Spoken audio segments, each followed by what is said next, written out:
Hello everyone, कैसे हैं आप सभी लोग। आई होप आप सभी अच्छे होंगे। मैं भी बढ़िया हूँ।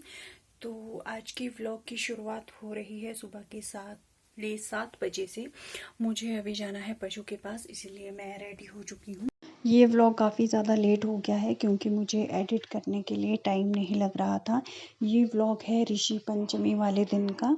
इस दिन हमारे गाय की पूजा की जाती है और इस दिन इनको जंगल जल्दी छोड़ा जाता है क्योंकि हमारे बोलते हैं कि जब नमी होती है घास में उस दिन वो घास चराया जाता है, च्यों चराया जाता है, ऐसा बोलते हैं।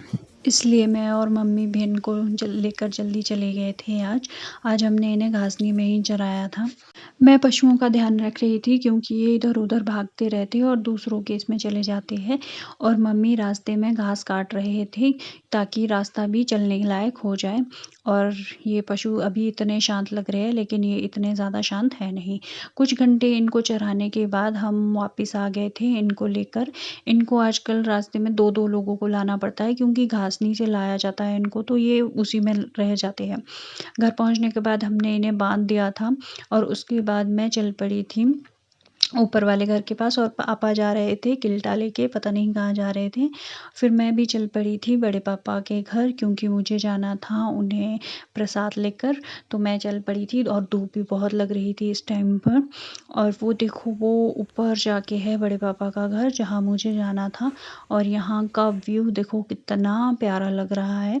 आजकल यहाँ पे क्योंकि ग्रीनरी होती है तो बहुत अच्छा लगता है। और ये देखो बादलों के बीच सूरज कितना प्यारा लग रहा था और बहुत अच्छी धूप लग रही थी। मैं इतने से रास्ते में भी अपनी फ्रेंड को कॉल करते हुए गई क्योंकि मेरे लिए रास्ता काटना बहुत मुश्किल हो जाता है बिना बात किए हुए।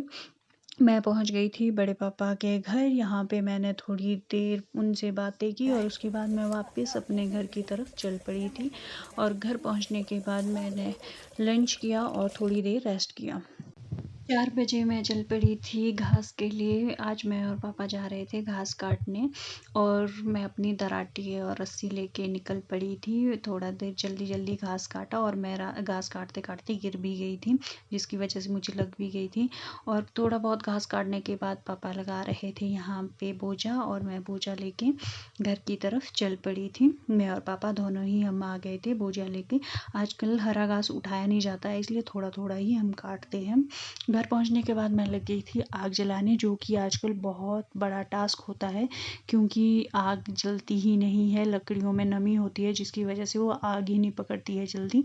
तो मेरे लिए तो ये बहुत बड़ा टास्क होता है। उसके बाद मैं लग गई थी दाल के लिए लहसुन प्याज काटने। तो मम्मी ने बोला कि थोड़ा बहुत लहसुन प्याज अलग से भी काट, तो मैंने अलग से भी काटा था। मम्मी ने चढ़ाया था घी और मैं लग गई थी यहाँ पर तिल को भूनने क्योंकि इसका हम पेस्ट बनाने वाले थे। आज ऋषि पंचमी वाले दिन हमारे पहाड़ों में स्पेशल डिश बनाई जाती है जिसके लिए मैं ये तिल भून रही थी और साथ में मैं अखरोट भी कर रही थी।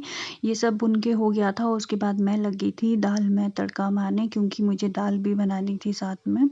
तो मैं फटाफट से दाल में तड़का मार रही थी क्योंकि उसके बाद हमें स्पेशल डिश बनानी थी और वो स्पेशल डिश है हमारे सिड्डू, जो कि हमारे पहाड़ों में काफ़ी ज़्यादा पसंद किए जाते हैं।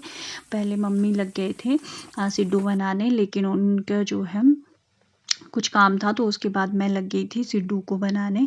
मुझे ये बनाने आते तो नहीं है पर फिर भी मैं ट्राई करती हूँ और बहुत इजी होते हैं ये बनाने। मैंने पहली बार बनाए थे और पहली बार ही बन गए थे। तो ये सिड्डू उसके बाद मैं गैस पे चढ़ाने चल गई थी और साथ ही हम भुन रहे थे भुट्टा यानी कि मक्की को। और साथ में हमारे बन रहे थे भटोरू, जो कि पहाड़ों में खाए जाते हैं। सिड्डू भी बन के तैयार हो गए थे और उसके साथ इसे हम खाते हैं घी के साथ, बहुत ही टेस्टी होते हैं।